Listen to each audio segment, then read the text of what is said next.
युद्ध करणं हे क्षत्रिय म्हणून तुझं धर्म आणि कर्तव्य कर्म आहे असं भगवान अर्जुनाला सांगतात. कर्मापेक्षा त्या कर्माला प्रेरक जी बुद्धी ती स्थिर करून समत्वतेनं कर्म करणं आवश्यक आहे असं आपल्याला सांगते ती भगवद्गीता. गुरुर्ब्रह्मा गुरुर्विष्णू गुरुर्देवो महेश्वरः गुरुसाक्षात् परं ब्रह्म तस्मै श्री गुरवे नमः. तस्मै श्री साईनाथाय नमो नमः. मंडळी, आपण आता 5 अध्याय पूर्ण केले आणि 6व्या अध्यायाकडे वळतोय. आपण जेव्हा गीतेला अभ्यासाला सुरुवात केली तेव्हा मी आपल्याला अगदी पहिल्यांदाच सांगितलं की या गीतेचा अभ्यास करताना आपण एक धोरण ठेवलेलं आहे. काय आहे धोरण? गीतेचा अभ्यास आपण अशा दृष्टिकोनातून करतो आहे की यातले जे काही सिद्धांत आहेत, काही भाग आहेत, त्यातला कोणता आपल्या जीवनात आपण प्रत्यक्ष उतरवू शकू. कारण मंडळी काय आहे, कुठलंही तत्त्वज्ञान कितीही चांगलं जर असलं ना तरीसुद्धा जर ते जीवनात उतरवता येत नसेल तर ती केवळ एक सात्विक कर्मणूक होते. हो, गीता ही काही सात्विक कर्मणूक नाही आहे. ते त्यातले सिद्धांत प्रत्यक्ष जीवनात उतरवता येतात हा अनुभव आहे. त्यासाठी तर गीता आहे ना. आणि हे खरंच आहे की भगवद्गीता जरी केवळ अर्जुनाला सांगितलेली असली तरी ती केवळ अर्जुनासाठी नक्कीच नाही आहे. तो केवळ माध्यम आहे. सगळ्या मानवजातीसाठी ही गीता आहे. सगळ्या मानवजातीसाठी आहे. त्यामुळे काय करायचं, त्याचा अभ्यास करायचा. त्यातले जे काही सिद्धांत आहेत ते काही प्रमाणात तरी का होईना आपल्या जीवनात उतरवण्याचा प्रयत्न करायचा.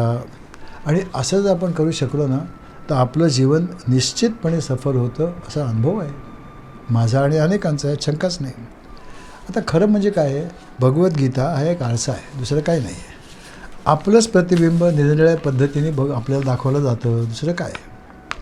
आणि खरंच आहे, अर्जुनाला आपल्यामध्ये फरक तर पुष्कळच आहे. आपण काही राजपुत्र नाही हे नक्कीच आहे. आणि आपल्याला काही महाभारतासारख्या लढाईत भाग पण नाही घ्यायचा आहे, निश्चित नाही, त्यात शंकाच नाही. आणि त्यामुळे अर्जुनामध्ये आणि आपल्यामध्ये भेद पुष्कळ आहेत, त्यात शंकाच नाही. अहो, एक मोठा भेद म्हणजे काळाचा आहेच की.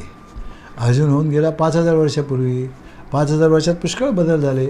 आजचं आपलं जीवन, आपलं राहणं, आपलं खाणंपिणं, पोशाख, वाहतुकीची संपर्काची साधनं सगळंच काही वेगळं आहे, त्यात शंकाच नाही आहे. आणि तरीसुद्धा एक गोष्ट मात्र नक्की आहे. काय हो, महाभारतामध्ये काय दिसतं आपल्याला? अर्जुन आहे, दुर्योधन आहे, त्याचे सगळे भाऊ आहेत, त्याची आई आहे, त्याचे बाबा आहेत, धृतराष्ट्र हे, भीष्म पितामह आहेत, द्रोणाचार्य आहेत, हे सगळे आहेत. त्यांच्या आणि आपल्या स्वभावात मात्र काही फरक नाही झाला गेल्या 5000 वर्षात. बघा ना, शेवटी महाभारतात काय दिसतं आपल्याला? काम, क्रोध, लोभ, मोह, मद, मत्सर, भीती, संघर्ष, मनाची व्याकुळता, डिप्रेशन, फ्रस्ट्रेशन, सत्तेचा लोभ, दुसरं काय दिसतं? हेच तर सगळं आहे. आणि ते आजही आहेच की. आणि आपल्या सर्वांच्या जीवनात केव्हा ना केव्हा तरी आपण सुद्धा ते अनुभवत असतोच ना, थोड्याफार प्रमाणात का होईना असतोच की. आता अर्जुनाचं काय झालं होतं? मानसिकदृष्ट्या पूर्णपणे खचून गेलेली व्यक्ती होती. पण भगवंताच्या उपदेशाने जीवनाच्या संघर्षात पुन्हा एकदा उत्साहाने तो उभा राहू शकला. आणि ह्याचं रहस्य आपण जाणलं पाहिजे. हे रहस्य जर आपण जाणलं तर काय होईल, आपल्या जीवनात सुद्धा अजूनही आपल्या दृष्टीमध्ये, विचारांमध्ये आणि कृतीमध्ये आपण बदल करू शकू आणि जास्त आनंदी आणि सुखरूप राहू शकू, नक्कीच राहू शकू, यात शंकाच नाही. आणि ह्या दृष्टिकोनातून अभ्यास करायचा आहे आपल्याला गीतेचा, तो आपला उद्देश आहे. भगवंताने आपल्या सर्वांना विस्मरण होणं एक मोठी देणगी दिलेली आहे बरं का. हे खरंच आहे, फार मोठी देणगी आहे. त्यामुळे आपण जे काही शिकलो ना ते विसरून जातो, ते लगेच विसरून जातो, हे अगदी खरं आहे. आणि म्हणून मग काय होतं, आपण काय शिकलो आत्तापर्यंत याचा परत आढावा घेणं आवश्यक असतं. त्यासाठी आपण हा आढावा घेण्याचा प्रयत्न करीत असतो. पहा ना, आपणसुद्धा जीवनाच्या कुरुक्षेत्रावर उभे असतोच की, नक्की. आता अगदी अर्जुनासारखा आपल्यापुढे प्रश्न नसतो की आपल्याच लोकांना कसं मारू, कसं युद्ध करू, माझ्याच आजोबाला, माझ्याच गुरुंना मी कसं मारू, हे नक्की आहे. आपल्यापुढे काही ते प्रश्न नक्की नाही आहेत. अर्जुनाला त्याचा विषय झाला होता, हे खरंच आहे. पण आपल्यापुढे तो जरी प्रसंग नसला ना तरीसुद्धा काय असतं, आपणही त्याच्याप्रमाणेच कोणत्या क्षणी कोण आहोत ते अनेक वेळा विसरतो. नको तेव्हा नको तिथे बोलतो, नको तेव्हा नको तसं वागतो, हे खरंच आहे. आणि त्यामुळे आपणच आपल्या जीवनात अनेक समस्या निर्माण करतो की, यात शंकाच नाही. हल्लीच्या भाषेत त्यालाच व्यक्तिमत्वाचा गोंधळ किंवा आयडेंटिटी क्रायसिस असं म्हणतात. आणि खरंच आहे, गीतेच्या पहिल्या अध्यायामध्ये आपल्याला याचं अगदी स्वच्छ प्रतिबिंब दिसतं बघा. तसंच काय दिसलं, जशी अर्जुनाची सात्विक ममता दिसली, तशी धृतराष्ट्राची तामसिक ममता, दुर्योधनाची राजसिक ममता, यांचं पण दर्शन आपल्याला झालंच ना, हे खरंच आहे. आणि काय झालं होतं, अर्जुनाला मोह झाला होता, दुसरं काहीच नाही. तो स्वतःचं कर्तव्य काय आहे ते विसरला होता, हाच त्याचा मोह होता. पण अर्जुनाने एक चांगली गोष्ट केली. काय केलं, तो सद्गुरूंना म्हणजे भगवान गोपालकृष्णांना शरण गेला. आणि त्यानं काय विचारलं त्याने, माझ्या दृष्टीने श्रेयस काय ते मला सांगा, माझ्या दृष्टीने योग्य काय ते मला सांगा, अशी विनंती त्यांनी भगवान गोपालकृष्णांना म्हणजेच त्याच्या सद्गुरूंना केली. भगवान गोपालकृष्ण प्रत्यक्ष भगवंताचे अवतार आहेत हे त्याला त्यावेळी माहीत नव्हतं, हे खरंच आहे. पण सद्गुरू म्हणून तो त्यांना मनोभावे शरण गेला होता, हेही तितकंच सत्य आहे. आणि मग त्यांनी जो काही उपदेश केला तो त्यांनी अंमलात आणला, हे महत्त्वाचं आहे. आणि त्यामुळे तो कृतकृत्य झाला.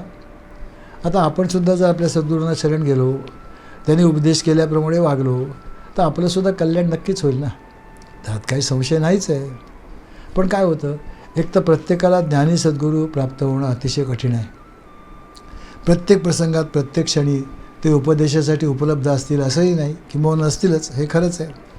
आणि ते काही सांगतात तसं आपण वागणं हे त्याहून कठीण आहे. हो, ही तर खरी समस्या आहे, खरंच आहे. म्हणून मग काय होतं, गीता आणि गीतेतले विचार फार महत्त्वाचे ठरतात. कारण एक तर ते 24 तास उपलब्ध आहेत, त्यात काही शंकाच नाही. आणि कोणत्याही सद्गुरूंनी त्यांच्या शिष्यांना जे जे काही साधनं सांगितलेत ना, त्या सर्वांना सामावून घेणार आहे. गीता सर्वसमावेशक आहे, कोणाचेही विरोधी तर नाहीच नाही.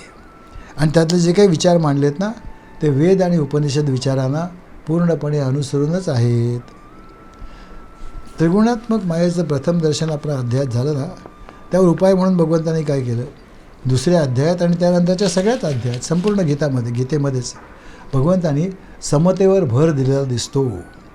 आणि जो विषय अर्जुनाला झाला होता ना, त्याला बाहेर काढण्यासाठी भगवंतांनी समत्वयुक्त कर्मयोग कर असं त्याला सांगितलं होतं, हे आपल्याला आठवत असेल. काय म्हणाले ते दुसऱ्या अध्यायातल्या 38व्या श्लोकात असं म्हणाले, सुखदुःखे समे कृत्वा लाभालाभो जया जयो ततो युद्धाई युज्यस्व नैवम पापमाप्स्यसी. खरंच आहे. म्हणजे दुसऱ्या अध्यायात योगग्रस्त अर्जुनाला, शोकग्रस्त अर्जुनाला त्याने जे काही सांगितलं ना, हे अर्जुना, अरे असं नेहमीच घडतं, त्यात काय मोठं आहे. ते पुढे असं म्हणाले होते त्यावेळेला. दुसऱ्या अध्यायातल्या 14व्या श्लोकामध्ये काय म्हणाले होते, मात्रा स्पर्शास्तु कमतेय शीतोष्ण सुखदुःखदा आगमा अपायिना अनित्या तां स्थितिक्षस्व भारत. अरे सुखदुःखाचे प्रसंग तर सर्वांच्याच आयुष्यात येतात, कोण असं आहे ज्याच्या आयुष्यात येतच नाहीत. पण एक लक्षात ठेवण्यासारखी गोष्ट अशी आहे की कोणताही प्रसंग येतो, काही काळ टिकतो आणि काही काळानंतर निश्चितपणे निघून जातो. त्यामुळे त्यावेळेला तरी मन आणि बुद्धी शांत ठेवून एक तर सुखाचा प्रसंग आला तर हुरळून जाऊ नये, आणि दुःखाच्या प्रसंगाला शांतपणे सामोरं जावं. कारण तोही कायमचा टिकणारा नाहीच आहे ना, सुखदुःखे समे कृत्वा, दुसरं काय.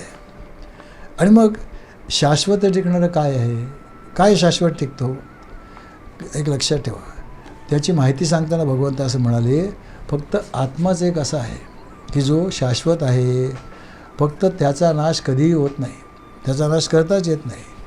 ते असं म्हणाले दुसऱ्या अध्यायात 23व्या श्लोकामध्ये, नैनन छिंदंती शस्त्राणी नैनन दहती पावकः न चैनम क्लेदयन्त्यापो न शोषयती मारुतः.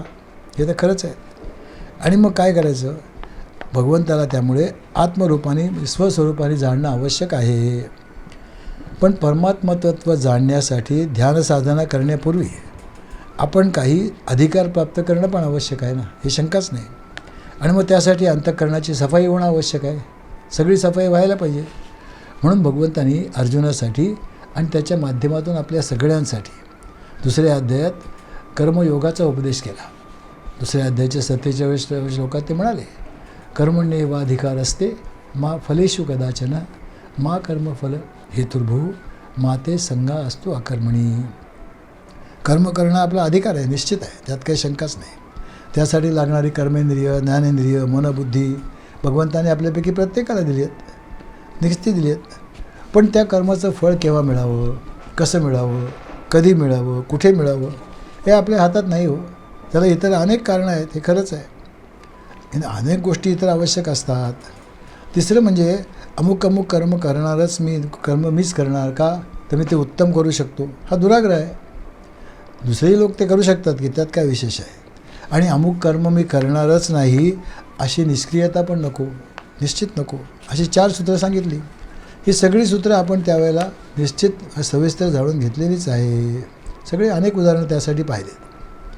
भगवंतांनी त्याच अध्यायात हेही सांगितलं होतं, कर्म करूनसुद्धा कर्मबंधनात न येणं, मी करता नाही हा कर्तृत्व न ठेवणं हे आवश्यक आहे. मी करता नाहीच आहे. आणि भगवंतांनी पुढे असंही सांगितलं की कर्म करताना बुद्धीचं महत्त्व निश्चित आहे, कारण कोणतंही कर्म समजदारीने करणं आवश्यक आहे, हे नक्की आहे. भगवंतांनी त्याच अध्यायात जो कर्मयोग करतो ना, अशा व्यक्तीने पण अशा युक्तीने करतो, कशा की कर्मबंधन प्राप्त होणार नाही. तर काय होतं, फळ काहीही मिळालं, जीवनात कोणताही प्रसंग आला तरी तो शांतपणे, निश्चितपणे त्याला तोंड देऊ शकतो, त्याला सामोरा जाऊ शकतो. म्हणजे त्याची बुद्धी मग अशा कोणत्याही प्रसंगाने जरासुद्धा विचलित होत नाही, काय झालं तरी. आता असं सांगितल्यानंतर साहजिकच अर्जुनाच्या मनात अशी शंका आली हो, की जीवनात इतका निष्प्रभ कोणी असू शकतो का, असू शकेल का स्थितप्रज्ञ असा कोणी की ज्याच्या जीवन काही घडलं तरी ज्याच्यावर काही परिणामच होत नाही. अशा माणूस असला असता त्याच्या विचारांची बैठक तरी काय असेल, असं खरंच आहे ना. म्हणून त्याने तसा प्रश्नही विचारला भगवंतांना 2ऱ्या अध्यायातल्या 54व्या श्लोकामध्ये, स्थितप्रज्ञस्य का भाषा समाधिस्तस्य केशव स्थितदिही किम प्रभाषेत किमासीत व्रजेत किम, असं विचारलं. आणि त्याचं उत्तर म्हणून भगवंतांनी पुढल्या 18 श्लोकांमध्ये शेवटच्या अतिशय सुंदर स्थितप्रज्ञेची लक्षणं सांगितली. प्रजेहाती यदा कामांपासून अगदी शेवटच्या 72व्या श्लोकापर्यंत सगळी लक्षणं सांगितली. पण हे सगळं सांगून झाल्यावर सुद्धा अर्जुनाने मात्र स्थितप्रज्ञ वगैरे काही भानगड करू नये. त्यांनी काय करावं, त्याचं जे कर्म आहे युद्ध करण्याचं तेच त्यांनी करावं असं भगवंत म्हणाले. भगवंतांनी तसा आग्रह धरला. आणि त्यामुळे मग साहजिकच अर्जुनाने एक प्रश्न केला. त्या प्रश्नानेच 3ऱ्या अध्यायाची सुरुवात झाली. अर्जुन काय म्हणाला, अहो आपण एकदा असं सांगता की ज्ञान श्रेष्ठ आहे असं निश्चित सांगता, आणि तरीसुद्धा मग मला मात्र कर्म श्रेष्ठ आहे असं का म्हणता, आणि मी सुद्धा ते माझं कर्म करावं, ते सुद्धा युद्धासारखं घोर कर्म करावं असं मला का सांगता. म्हणजे ज्ञान मार्गाने जायला मी काही लायक नाही का, माझी काही तशी कुवत नाही का, असं तुम्हाला म्हणायचं आहे का. मंडळी, ह्यावेळेस मग भगवंतांनी काय केलं, कर्मयोगाचं अप्रतिम विवेचन 3ऱ्या अध्यायात केलं आणि त्याच्या संख्येचं निरीक्षण पण केलं. त्याने महत्त्वाचं काय सांगितलं 3ऱ्या अध्यायामध्ये, जीवनात कर्म करावं की करू नये हे स्वातंत्र्य माणसाला नाहीच आहे. कारण मनुष्य योनी हीच मुळी कर्मयोनी आहे. माणसाच्या अगदी शेवटच्या श्वासापर्यंत काही ना काहीतरी कर्म माणसाला करावंच लागतं, त्यातून सुटकाच नाही आहे. नाही कश्चित क्षणमपी जातु तिष्ठती अकर्मकृत असं ते म्हणाले. मग काय केलं, कर्म तर करावेच लागणार आहे हे तर नक्कीच आहे. मग ते हसत का करू नये, रडत का बरं करावं.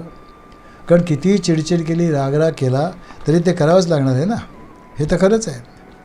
आता बघा ना, ज्याला मुंबईच्या लोकलमधून प्रवास करायचं ज्याचं प्रारब्ध आहे, आणि आपल्या सगळ्यांचं ते आहेच ना, हे खरंच आहे. आता लोकलमध्ये खचाखच गर्दी असणार हे तर अगदी निश्चित आहे, हा स्थायी भाव आहे इथला, त्यात काही शंकाच नाही आहे.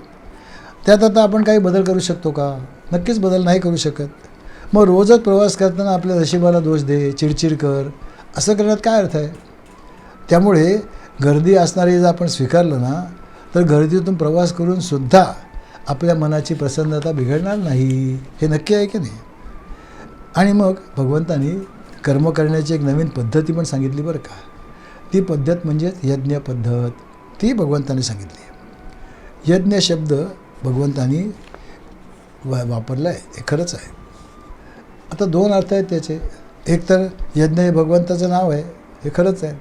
त्यामुळे प्रत्येक कर्माशी भगवंताला जोडलं जर म्हणजेच कर्म करण्यापूर्वी, कर्म करीत असताना आणि कर्म संपल्यानंतर या तिन्ही स्थानावर भगवंत राहील अशी व्यवस्था जर केली तर तेच कर्म दुःखमय होणार नाही, कारण दृष्टी भगवंताकडे असेल हे नक्कीच आहे. आणि म्हणून तेच कर्म दोषरहित होईल आणि आनंददायक सुद्धा होईल हे नक्कीच आहे. या यज्ञ शब्दाचा दुसरा अर्थ आपण त्यावेळेला पाहिला होता. सर्व लोकांनी किंवा अनेक लोकांनी एकत्र येऊन सर्वांच्या हितासाठी एखाद्या योग्य कर्मासाठी जर सर्वजण कर्म करायला तयार झाले, आपापली सर्व मतभेद बाजूला ठेवून कर्म करू लागले, इच्छित प्राप्तीकडे जर त्याने ध्यान दिलं तर ते कर्मसुद्धा भगवत कर्मच होतं. आणि त्यालाही यज्ञकर्म असंच म्हणतात, कारण समष्टी आहे, भगवंताचं रूप आहे ना शेवटी. आता हे सांगून झाल्यावर 4थ्या अध्यायाच्या सुरुवातीला अर्जुनाला भगवंतांनी सांगितलं की हा कर्मयोग जो आहे ना तो काय मी तुला पहिल्यांदा सांगत नाही. अगदी पहिला श्लोक आहे बघा 4थ्या अध्यायाचा. इमं विवस्वते योगम प्रोक्तवान अहमव्ययम विवस्वान मनवे प्राह मुनिरिक्ष्वा कवे ब्रवीत. काय म्हणाले भगवंत की सृष्टीच्या आरंभापूर्वी हा जो कर्मयोग आहे हा मी सूर्याला सांगितला, सूर्याने तो मनूला सांगितला, मनूने त्याचा पुत्र इक्ष्वाकू याला सांगितला, आणि मग परंपरेने तो खाली खाली चालत आला. पण पुढे काय झालं, कालांतराने लोक तो विसरले, आणि म्हणून तुझ्या माध्यमातून मी तो लोकांना पुन्हा एकदा सांगतो आहे. आता काय झालं पहा, अर्जुनाने त्यावेळेपर्यंत भगवंतांना गुरु म्हणून स्वीकारलं होतं, यात शंकाच नाही. पण ते प्रत्यक्ष देहधारी भगवंत आहेत हे काय तो नक्कीच जाणत नव्हता. त्यामुळे साहजिकच त्याला असं वाटलं हो की गोपालकृष्ण काय आहे, त्याच्यापेक्षा 4-5 वर्षांनी मोठे आहेत फार तर, हे शंकाच नाही. आणि सूर्य तर कितीतरी जुना आहे, सृष्टीच्या पेक्षा तो अगोदर निर्माण झालेला आहे. तेव्हा गोपालकृष्णांनी हा योग पूर्वी सूर्याला सांगितला, हे कसं शक्य आहे, हे शंकाच नाही ना. आणि म्हणून भगवंतांना त्यांनी तसं विचारलंसुद्धा. तेव्हा भगवंतांनी त्याच्यावर आपण सगुण साकार रूपाने जगामध्ये विश्वात कसे अवतरित होतो आणि त्यांच्या अवताराचं प्रयोजन काय आहे ते त्यांनी विवेचन केलं, सुंदर विवेचन केलं, यात शंकाच नाही आहे. आणि मग ह्या श्लोकाचा अर्थ पाहताना आपण असं पाहिलं की प्रत्येक शब्दाचे 3 अर्थ असतात. एक असतो व्यावहारिक अर्थ, एक असतो धार्मिक अर्थ आणि एक असतो पारमार्थिक अर्थ. मग सूर्याचे काय 3 अर्थ आहे, तो कारण सूर्याचा उल्लेख इथे आला आहे. आपण असं पाहिलं की आपण रोज सकाळी जो सूर्य पाहतो ना, उगवताना आणि मावळताना, ज्याच्या भोवती आपली पृथ्वी गोल गोल गोल फिरत असते, तो सूर्य जो आहे ना तो त्याचा व्यावहारिक अर्थ आहे. व्यावहारिक सूर्य, व्यवहारातला दिसणारा सूर्य आहे, भौतिक अर्थ आहे. धार्मिक अर्थ कुठला आहे, ज्या सूर्याचा आपण सौरसूक्त म्हणतो, त्याची उपासना करतो, त्याला अर्घ्य देतो, तो सूर्य धार्मिक सूर्य आहे. आणि आध्यात्मिक सूर्य कुठला आहे, मग आपल्या डोळ्यांची अधिष्ठात्री देवता जो सूर्य आहे ना तो आध्यात्मिक सूर्य आहे, असं आपण पाहिलं त्या अध्यायाचा अभ्यास करताना. हे खरंच आहे. आणि मग काय होतं, आपल्या भगवंताचं अवतरण कसं होतं तोही अर्थ आपण समजून घेतला की भगवंताचं पहिलं अवतरण आपल्या बुद्धीमध्ये होतं, मग मनामध्ये होतं, आणि ते कसं कसं होतं हे आपण जाणून घेतलं होतं. आणि त्याच कर्मयोगाचं विवेचन करताना भगवंतांनी पुढे असंही सांगितलं बरं का, 4थ्या अध्यायात 18व्या श्लोकात सांगितलं, कर्मणी अकर्मय पश्येत अकर्मणीचे कर्मया स बुद्धिमान मनुष्येषु सयुक्त कृष्ण कर्मकृत, असं सांगितलं. म्हणजे कर्म करण्याची अशी कृती सांगितली की प्रत्येक कर्मामध्ये भगवंताला पाहायचं आणि प्रत्येक कर्म भगवंतामध्येच घडतं हे जाणायचं. असं जर स्पष्टपणे जाणलं ना तर काय होतं, कर्तृत्वभाव कमी कमी होत जातो, आपण करताही भावना कमी होत जाते. आणि मग काय होतं, त्या प्रमाणात कर्माचं अमुकच फळ मिळालं पाहिजे ही जी कर्मफळाची आसक्ती असते तीही कमी होऊन जाते. ठीक आहे, ती कमी होते आणि त्या प्रमाणामध्ये आपल्या मनातले काम क्रोध लोभ आपोआप कमी कमी होऊ लागतात आणि मग आपण शांत आणि विचारी आणि आनंदी बनतो. हा त्याचं फळ आहे. आता भगवंतांनी ह्याच 4थ्या अध्यायातच प्रथम असं सांगितलं, 12 प्रकारचे यज्ञ सांगितले. त्यावेळी असंही सांगितलं की या सगळ्या यज्ञामध्ये श्रेष्ठ यज्ञ ज्ञानयज्ञच आहे, कारण ज्ञानप्राप्तीनंतर सर्व कर्म त्यांच्या फळासकटच पूर्णपणे संस्काररहित होतात. त्यासाठी काय करावं लागतं, सर्व संग परित्याग करून ज्ञानप्राप्तीसाठी प्रयत्न करणं हे सर्वश्रेष्ठ आहे, तेही त्यांनी स्पष्ट केलं. म्हणजे पुन्हा सर्व कर्मांचा संन्यास करणं आवश्यक आहे असंही सांगितलं. म्हणून मग अर्जुनाच्या प्रश्नाने परत 5वा अध्याय सुरू झाला. कर्मसन्यास करून ज्ञानमार्गामध्ये वाटचाल करणं श्रेष्ठ आहे की कर्मयोग करून अंतःकरण शुद्धी प्राप्त करणं श्रेष्ठ आहे, असा त्या प्रश्नाचा आशय होता. मग भगवंतांनी 5व्या अध्यायात त्याला सांगितलं की अरे ज्ञान श्रेष्ठ आहे का कर्म श्रेष्ठ आहे प्रश्नच नाही रे, श्रेष्ठच आहे. ज्ञानाकडे जाण्याचा मार्ग कर्मयोगातूनच सुरू होतो, त्याच्या माध्यमातूनच आपल्याला पुढे जायचं असतं. प्रथम निष्काम कर्म करून अंतःकरणाची शुद्धी करणं अतिशय आवश्यक आहे, हे नक्कीच आहे. आणि ही शुद्धी जर झाली ना तरच मग तुझं माझं आवड नावड या इत्यादी गोष्टीमधून आपण बाहेर पडतो आणि समानतेने सगळ्यांकडे पाहू शकतो, तसे वागू शकतो. आता ह्याच्यात पुढे बराच विचार करावा लागेल, तो आपण अर्थातच पुढच्या प्रवचनात करूया. हरिओम.